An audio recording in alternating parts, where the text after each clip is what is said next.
One of the reasons Brock was better in the second half, they were throwing shorter. Jeff Deeney of PFF pointed this out. In the first half, his average depth of target was 10.1 yards. In the second half, 3.8 yards. And they were still able to rip off big plays.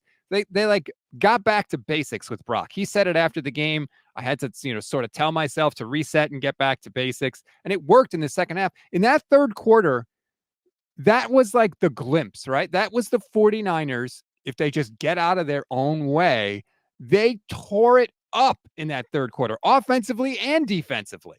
And we talked about this a couple of weeks ago. We got in an argument, but I like talking like football theory with you because the idea is they're throwing man coverage at you. What are you going to do? And earlier in the season, it was like, okay, well, Brock's going to hold the ball longer and he's going to create plays off schedule. He's going to throw the ball deep. They've never seen this before. Okay, they adjust. And now you're struggling to these are a lot of low percentage throws. And we're talking like, can't you, Kyle, scheme open some high percentage throws against man-to-man coverage the way Andy Reid does? Because that would help. And then all of a sudden, boom, second half, yes, little short, shallow crosses, like simple. You're going to play man-to-man coverage against Deebo Samuel. Good luck covering him on a simple shallow cross. Because if he catches that 3 yards past the line of scrimmage and you're like kind of trailing him, touchdown. So it was nice to see that kind of stuff for sure. Did it with Kittle too. Here's how good the third quarter was. This comes from Opta Stats. There have been 26,276 quarters of football played since 2000.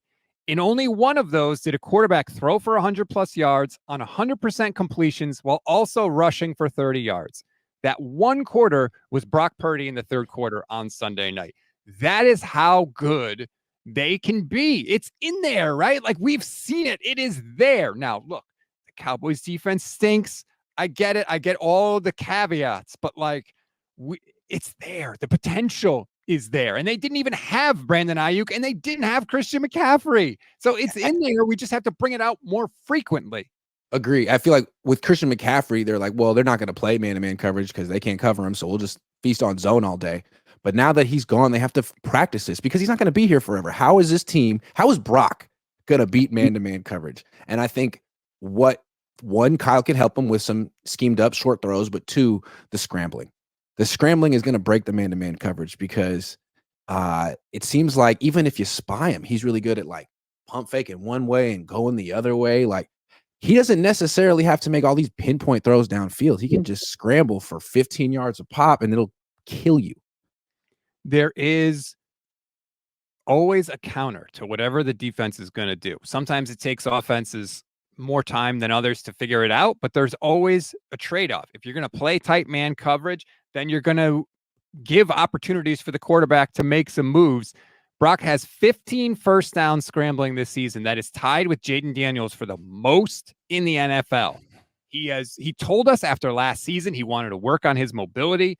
It's working. He's much more decisive too. And like you mentioned that pump fake, I forget who put that out. Was it Brad Graham or somebody? Yeah. Pointed out like there's a spy on Brock and he pump fakes. And I mean, I don't know this, but this is my irresponsible speculation, but I would bet all the money in my pockets that he is pump faking with no intention to throw whatsoever. The only reason he's doing the pump fake is to move the spy to one side of the field because he knows he's going to take off and run to the other side. And even if you lean the wrong way against him, when he scrambles, he's so explosive that that's going to give him just enough space to get around the edge and get the yardage that he needs. I love that he's forcing teams to spy him. I mean, this is the kind of quarterback I grew up watching. This is Steve Young, Jeff Garcia football. I love this version of Brock Purdy. I think a purely aesthetic thing, I never liked watching Jimmy. He just stood there.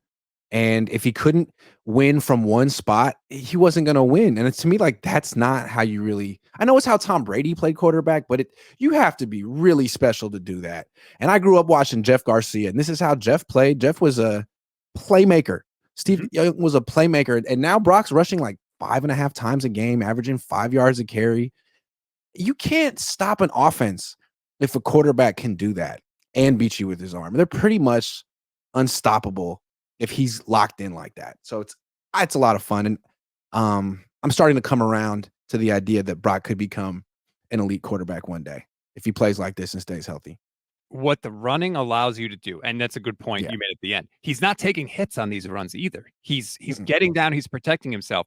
What it allows you to do is potentially take a play where you might have a negative play an incompletion, a loss of yards, and turn it into a positive play. And even if you only gain 3 or 4 yards, that's great. But he's turning it into 5, 6, 7 yards. And so if those are the quote unquote bad plays, maybe a play where Kyle Shanahan doesn't have a good call dialed up, where the defense has a beat on him, whatever the case may be, if those can turn into positive gains, then you're talking about an offense that's going to have success pushing the ball downfield, controlling the clock, controlling field position. It has added exactly the dimension I think they wanted, Grant, when they drafted Trey Lance. I think that's what they were hoping that he would give them on the ground.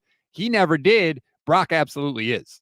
Yeah, and with Trey Lance, it's like, okay, well, you can add it. It's like gives you the 11-on-11 run game like Jalen Hurts. It's like, yeah, that's great, but the Niners never did that with Steve Young. They never ran the zone read. They didn't do that with Jeff Garcia. Those guys were scramblers. And frankly, the Chiefs, who are the gold standard, shout out to the Gold Standard Network, they don't run a ton of zone read with Patrick Mahomes. It's when he runs, it's usually scrambles. And to me, the way I look at it is the big difference. One of the big difference in the Super Bowl between the Niners and the Chiefs was that Patrick Mahomes ran a lot in big, high leverage situations, and Purdy didn't. And then in the NFC Championship game, Purdy ran a lot in high leverage situations, and Goff didn't.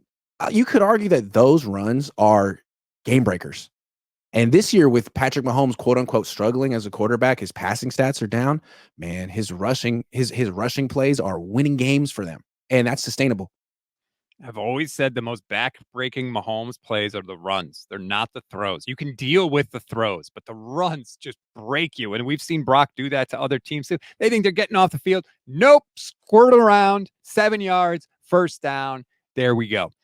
One of the things I love about Brock is how he's never lost to the Seahawks, 5-0, and just destroys them, runs around. I mean, he's like Howdy Doody out there, man. He looks like he's 12.